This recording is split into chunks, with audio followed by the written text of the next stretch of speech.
खबर अब हिंदी में। फोकस पूर्वोत्तर में एक बार फिर से आप सभी का स्वागत है।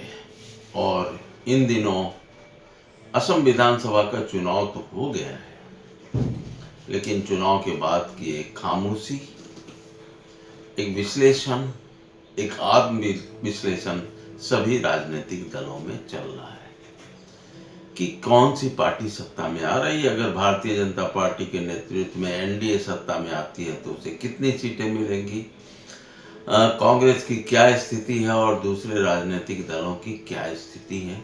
और सभी राजनीतिक दल, सभी उम्मीदवार जिन्होंने चुनाव लड़ा है, अपना अपना खाता खतियान देखने में, जांच करने में, बूथ स्तर पर जानकारी लेने में जुटे हुए हैं।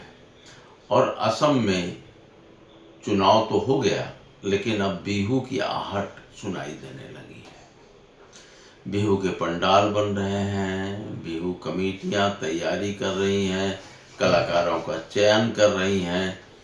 तो चुनाव के बाद और अभी मतगणना 4 मई को होनी है, एक लंबा समय है। तो अब पूरा असम धीरे धीरे बिहू के माहौल की तरफ बढ़ रहा है। बल्कि ये कहिए कि बिहू दहलीज पर आकर खड़ा हो गया है। और अगर असमिया जीवन की बात करें तो बोहाग बिहू यानी असमिया कैलेंडर का नया वर्ष वह आरंभ होने वाला है। बस 2-3 दिनों की बात है। लेकिन ये जो साइलेंस वोटर हैं, ये रहस्य बने हुए हैं। कोई भी राजनीतिक दल इन 6 से 7% जो साइलेंस वोटर हैं उनको डिकोड नहीं कर पा रहे हैं। दावे तो कर रहे हैं। मुख्यमंत्री डॉक्टर हेमंत बिस्वा शर्मा ने दावत कर दिया कि हम 90 से ऊपर जा रहे हैं। कांग्रेस के गौरव गोगोई दावा कर रहे हैं कि हम सरकार बनाने जा रहे हैं। और हर कोई इतने जोर शोर से दावा कर रहा है कि आम आदमी हक्का बक्का है। क्या होगा, कैसे होगा, किसकी सरकार बनेगी, क्या एनडीए आ रही है, क्या कांग्रेस गठबंधन आ रहा है। तरह तरह की बातें, तरह तरह के बयान, सब अपने अपने विश्लेषण में जुटे हुए हैं। और असम के मुख्यमंत्री धार्मिक स्थलों का दौरा कर रहे हैं, चूंकि एक लंबे करीब 1.5 माह से वो चुनाव अभियान में लगे हुए थे और उनको जो करना था कर चुके, जो बातें करनी थी, जो रणनीति को कार्य रूप देना था, वो सब कर चुके हैं। तो अब जब सब कुछ हो जाता है और कुछ समझ में नहीं आता है तो लोग भगवान की शरण में जाते हैं।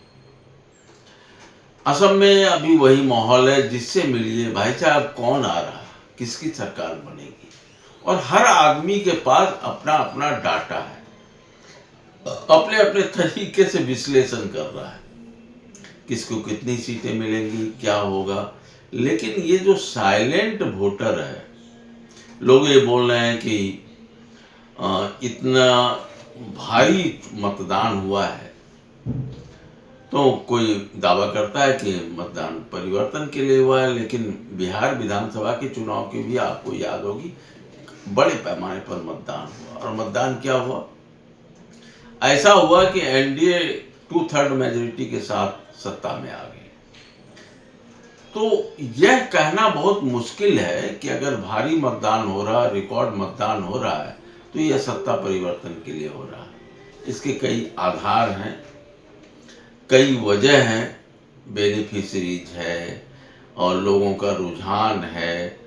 और अब पहले तो ऐसा होता था कि जैसा कि मुख्यमंत्री डॉक्टर हेमंत बिस्वा शर्मा ने भी इस बात को अंडरलाइन किया है कि जो धर्मीय अल्पसंख्यक इलाके होते थे वहाँ मतदान 90% से ऊपर होता था।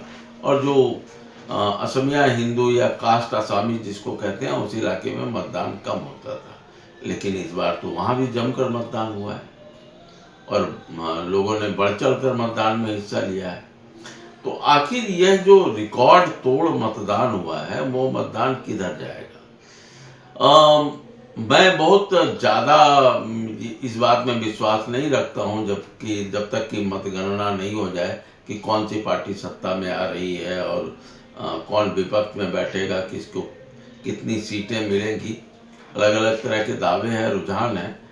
लेकिन मैंने जो समझा है कि ये जो 6 से 7% जो साइलेंट वोटर है, उस पर बहुत कुछ निर्भर करता है। अगर उस साइलेंस वोटर ने एनडीए गठबंधन के खिलाफ मतदान किया है तो एनडीए के लिए मुसीबत होगी, और अगर उसने एनडीए के पक्ष में मतदान किया है तो निश्चित रूप से जो मुख्यमंत्री डॉक्टर हेमंत बिस्वा शर्मा दावा कर रहे हैं कि 90 से ज़्यादा हमको सीटें मिलेंगी, तो उस ओर वो जाएगा। ये जो 6 से 7% जो साइलेंट वोटर है, जिसको डिकोड करना बहुत ही मुश्किल काम है।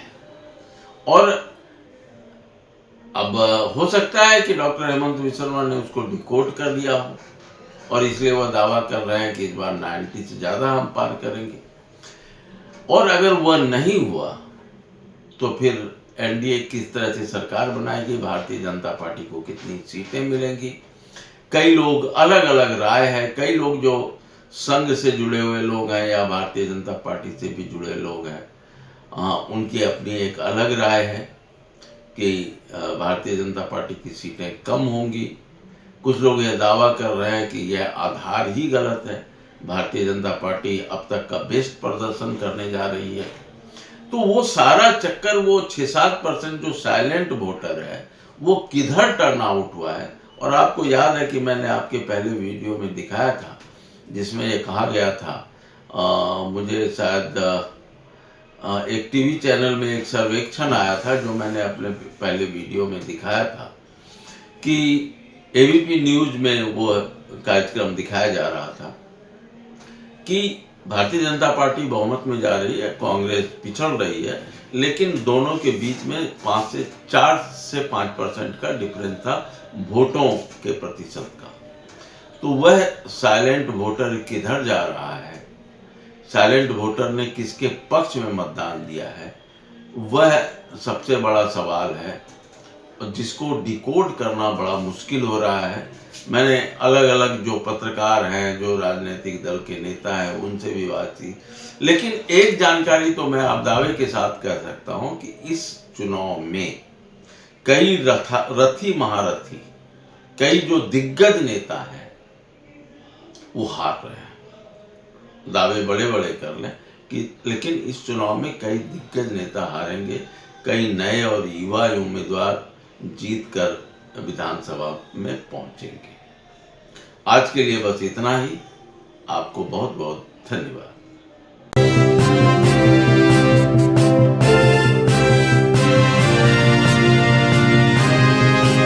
पूर्वोत्तर की खबर अब हिंदी